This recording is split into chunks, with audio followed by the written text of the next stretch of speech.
91X. Christy Taylor here with Michael from Passion Pit at the Coachella Flophouse. Thanks to Zip Buds. What's going on, man? Not too much. How are you? I'm great. You look great. You look fresh. It's the first day of Coachella. Mm-hmm. Have you seen anything exciting? Been to any parties? No. You just got here. Probably why I look relatively fresh. Yeah. Well, you also are performing tonight, right? 6 o'clock, the main stage. Anything exciting planned?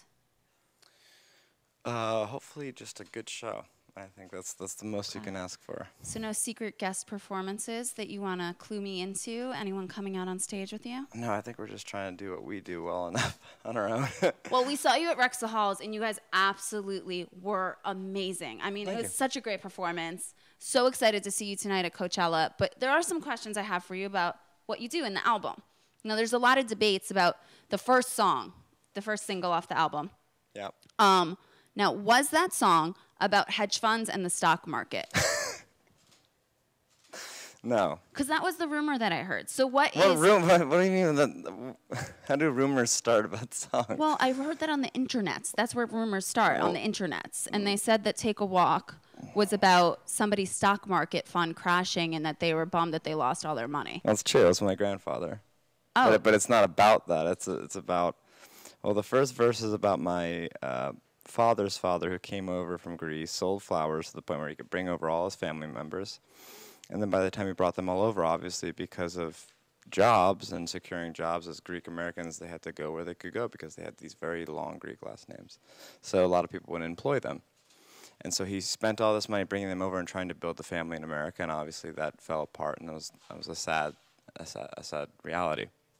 And then the second verse is about my mother's father, who changed his last name to be a dentist, and he also made most of his money in the stock market. He made his money with Xerox and lost that all.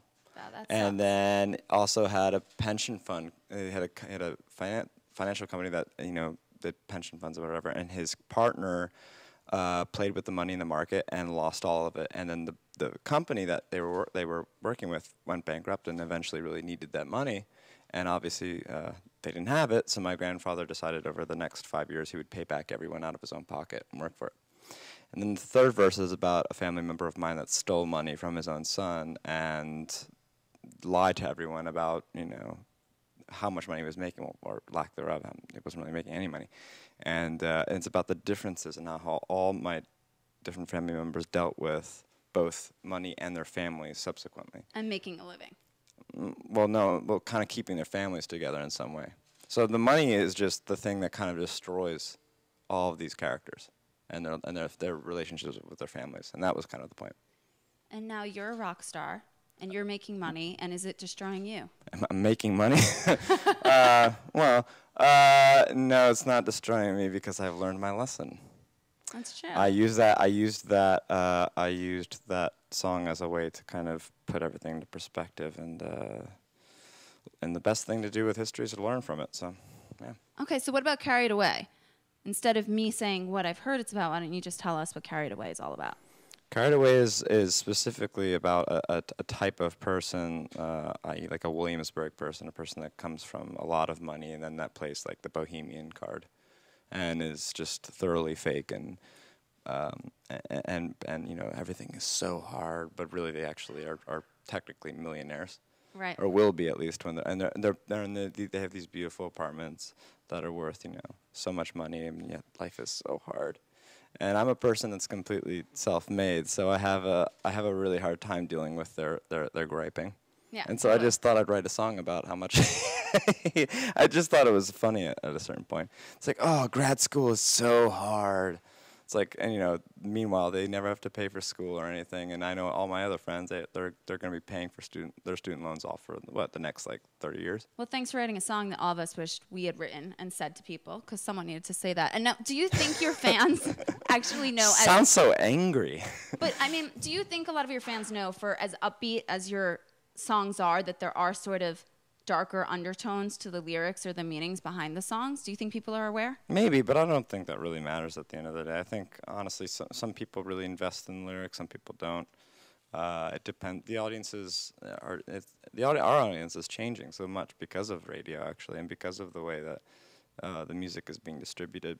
So a lot of people just see it at face value as a really fun, exciting song, regardless of what the lyrics necessarily mean. And other people dive into it, and It makes it better. Well, no, but it's great to have a variety. Like I could care less if someone. I don't. No, I don't care. I'd like it to mean whatever it means for anyone. So much music means something different for me than obviously it does for the artist. Like a Leonard Cohen song has a much, it means something and it reminds me of a specific time when I really got into the song, and it has this whole other story, and that's the wonderful thing about a song, that it can live in your own world in its own way. It doesn't really have to, no one has to tell you what it's about. I find that really annoying, really, because I like just making it into whatever it is for me, and so it doesn't faze me. It doesn't faze me if people take it any other way. Cool. How many Coachellas is this for you so far? This is the second. Are you more excited this time than the first time?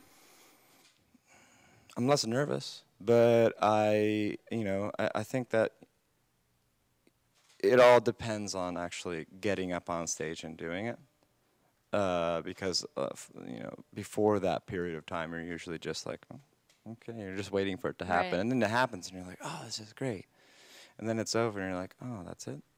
Then you go watch everybody else, right, and hang out backstage with all the bands and have a good time. I wish I was that sociable. I think I'm pretty boring. So I'll probably just end up, going back and sleeping. I'd hang out with you backstage. I'm just saying, No, I think I'm happy to be a very boring person. It makes for a very easy lifestyle on the road. I don't think anyone thinks you being the front guy of Passion Pit is boring, but I appreciate that.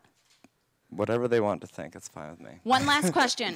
Favorite radio station in San Diego? 91X. Yes! Thank you so much, Michael from Passion Pit. Really appreciate it. Have a great time tonight. We're so excited to see you. Thank you. Thanks for stopping by. Thanks.